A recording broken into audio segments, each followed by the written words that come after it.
कटोरा पीकर, इतना अनाज, इतनी चीनी, इतना गुड़, इतना चावल आपके सामने, और फिर भी आप भगवान की मेहरबानी नहीं समझते। आप कहते हो हमने किया तो ठीक है, अब आपको देखने को मिल जाएगा। अभी आपको क्या हुआ, बाबा जी की बात को आपने नहीं माना तो भगवान का डंडा और खुदा का फोटा ऐसा जोर से पड़ेगा। अभी आपको क्या पता, एक ही फोटे में, एक ही डंडे में जोर से कई करोड़ आदमी जमीन पर एकदम लेट जाएंगे। बाबा जी की 1 मिनट में सब बातें याद हो जाएंगी। ये बाबा जी वो है जो इस मंच पर बैठ करके बोलेंगे, खड़े होकर के, इसमें इधर उधर होने वाला कुछ नहीं, इधर उधर होने की बात कुछ नहीं। ये तो आपके सब सामने देखने को मिलेगा।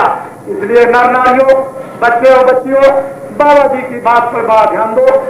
हम तो सबके हित की बात, कल्याण की बात, लाभ की बात, फायदे की बात करते हैं, लेकिन आप उसको समझते रही हो। बाबा जी का परिचय आप सुन लो। बाबा जी आपके सामने बैठे हैं।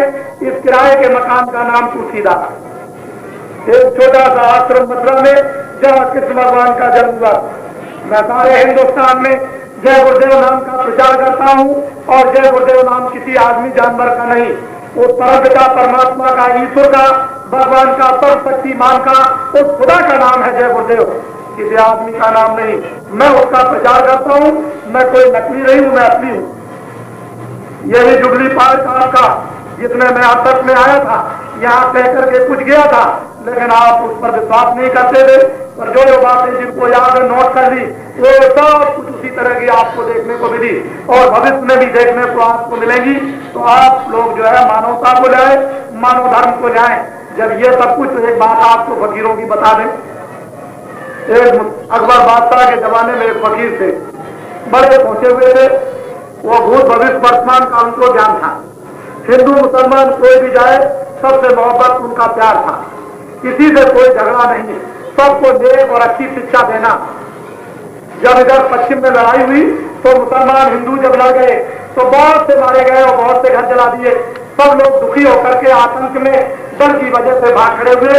और इधर में जब आए तो लोगों ने पूछा, इधर कोई हमारी देखभाल और सुनने वाला, हमारे कष्टों को कोई है? तो मालूम हुआ कि फकीर रहते हैं जो हिंदू मुसलमान सबसे प्यार करते हैं, सबसे मोहब्बत करते हैं। तो जब वो आए तो उनका उपदेश हो रहा था, बहुत से हिंदू मुसलमान बैठे उनका उपदेश सुन रहे थे, वो सब के सब बैठे। जब उनका उपदेश समाप्त हुआ तो वो लोग पास में आए, कहा फकीर साहब हमारे ऊपर कब तक जुल्म होता रहेगा? तो फकीर साहब ने कहा कि लिखो, जो तुमने दूसरों पर जुल्म किया वही जुल्म तुम पर हो रहा। तो फकीर साहब ये जुल्म कब तक होता रहेगा? तो फिर कहा कि अच्छा लिखो, अभी 300 वर्ष मुसलमानों का राज और रहेगा। फिर लोग पूछते हैं कि फिर क्या होगा इसके बाद? कि सफेद चमड़ी वाले बड़ी दूर से आएंगे और भारत में तिजारत करेंगे और थोड़े दिनों में बड़े शक्तिशाली हो जाएंगे, मुसलमान बादशाहों को मार भगाएंगे। ये वो फकीर लिखते हैं। फिर कहते हैं उसके बाद में क्या होगा? कहते हैं जहां से सूरज निकलता है, जहां तक डूबता है, वहां तक उनका राज हो जाएगा। फिर क्या होगा?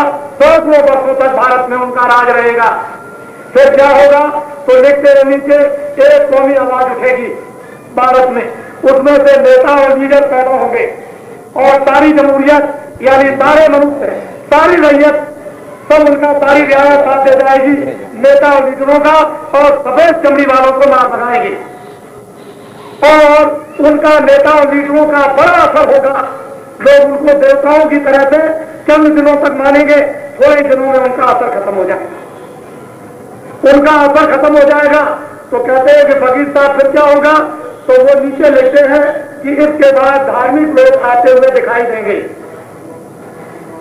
जो महात्मा, फकीर और या सिद्ध, ऋषि, मुनि जो कुछ भी किताबों में लिखकर चले गए, वो सतयुग, त्रेता, द्वापर, कलयुग और सतयुग, द्वापर, त्रेता, कलयुग बीत जाए, लेकिन जो कुछ भी लिख दिया वो सच होगा। आप उसको माने न समझे, न माने, ये तो आप अलग हो सकता, लेकिन जो कुछ भी लिखा है वो सब उनका सच होगा।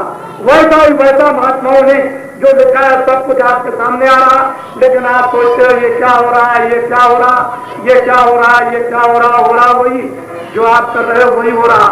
जैसा करोगे वैसा फल पाओगे।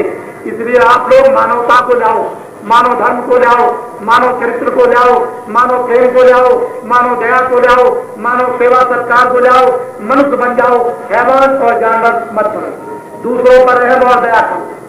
ये मनुष्य का काम, ये मनुष्य की पोशाक है। अगर इसको उतार के आपने फेंक दिया तो जानवर और मनुष्य में अंतर ही क्या है? कुछ अंतर नहीं। तो इसलिए मनुष्य हो, आप बुद्धिमान हो, उन सब लोगों को वापस ले आओ, उनको जितने भी मनुष्य के गुण वापस आ जाए, ये मनुष्य बन जाओ। मनुष्य के बाद तुरंत देवता बनो और फिर अपनी आत्मा को जगा करके ईश्वर कोटि पर रामकृष्ण की तरह से ज्ञानी और शक्तिशाली बन जाओ और आज तुम्हारे मंदिर बन सकते हैं। ये शक्तियां भारत में मनुष्य और अपनी आत्मा को जगा करके इन्होंने ईश्वर को प्रार्थना किया होता तो आज हमने इनके मंदिर न बनाए होते। इसलिए आप लोग बड़े ध्यान से बाबा जी की बात को सुनिए। कलयुग में सतयुग आएगा, अभी आया नहीं है, मुझे मालूम तो है कि किस तारीख से सतयुग आएगा, किस तारीख से सतयुग आएगा, ये तारीख तो मुझे पता है, लेकिन आपको नहीं बताऊंगा। क्यों नहीं बताऊंगा? कि मेरा समाचार कोई रेडियो अखबार पर नहीं निकलता। मैं अगर आपको बता दूं कि उस तारीख से सतयुग लग जाएगा तो आप फौरन अपनी तरफ से लेकर के दे दोगे कि मैं जानता हूं कि फलानी तारीख से सतयुग लग जाएगा, तो आपका समाचार रेडियो अखबार पर आ जाएगा और बाबा जी का आने वाला नहीं। तो बाबा जी तो ऐसे ही रह गए, तो आपने बाजी लगा ली, आपको नंबर ले गए और बाबा जी ऐसे ही रह गए। तो बाबा जी ये बताने वाले नहीं। जब ईसा मसीह ने बताया कि ऐसा समय आएगा तो रात को आपने मैचिंग करके उसको सुबह सूली पर चढ़ा दिया। जब मीरा ने आपको कुछ बताया तो रात को मंत्रणा करके मैचिंग करके और बोल करके जहर हलाल उसको पिला दिया। आपको मालूम नहीं कि ऋषियों मुनियों ने बताया कि राम को सुबह कल रात तिलक होगा, तो रात को बैठकर मैचिंग की और 14 बरस का बंधाव पिला दिया आपने। आपको तो अभी कुछ पता नहीं है। नारद ने कहा था कि अरे कंस राजा, तेरे पापों का घड़ा बढ़ गया और तेरी राह का भी घड़ा बढ़ गया, तुझको तेरी राह को मारने वाला तेरी बहन से पैदा होगा। तो क्या किया? रात को मीटिंग की, बहन बहनों को बुला करके और कृष्ण भगवान के माँ बाप को जेल में बंद कर दिया। बड़े ध्यान से बाबा जी की बात को सुनने की कोशिश करें। गुरु गोविंद सिंह ने कहा कि ऐसा समय आएगा तो उनके बच्चों को दीवार में जिंदा ही चुनवा दिया। और फिर महावीर ने कुछ कह दिया तो बेचारे को जंगल में नंगा घूमना पड़ा। जब मोहम्मद ने कुछ कह दिया तो जंगलों जंगलों की ठोकर और दाने दाने को मोहताज होना पड़ा। और कितने उसके मुरीद यानी सेवक दाने दाने को मार गए। आपको तो ये कुछ पता नहीं है। जब द्वाज ने कुछ कह दिया तो उनकी राजगद्दी को छुड़वा दिया। बाबा जी ने सन 75 में आपके बड़ौदा तमाम गुजरात में कुछ कहा कि भविष्य में ऐसा समय आएगा, आप लोग सावधान और होशियार हो जाओ। तो बाबा जी को 29 जून को पकड़कर सन 75 में जेल के अंदर बंद कर दिया और 21 महीने तक आपने अंदर रखा। और अब आप पूछते हो बाबा जी मुझे बता दीजिए आगे क्या होगा। आप नहीं बताएंगे, अब होशियार हो गए। आप नहीं बता सकते, आप में कोई दम नहीं, जरा भी दम नहीं। किसी साधु में दम नहीं, किसी समाज वाले में दम नहीं, हिंदू में दम नहीं, मुसलमान में दम नहीं, ईसाइयों में दम नहीं। आप में कोई दम नहीं, किसी की आप रक्षा नहीं कर सकते।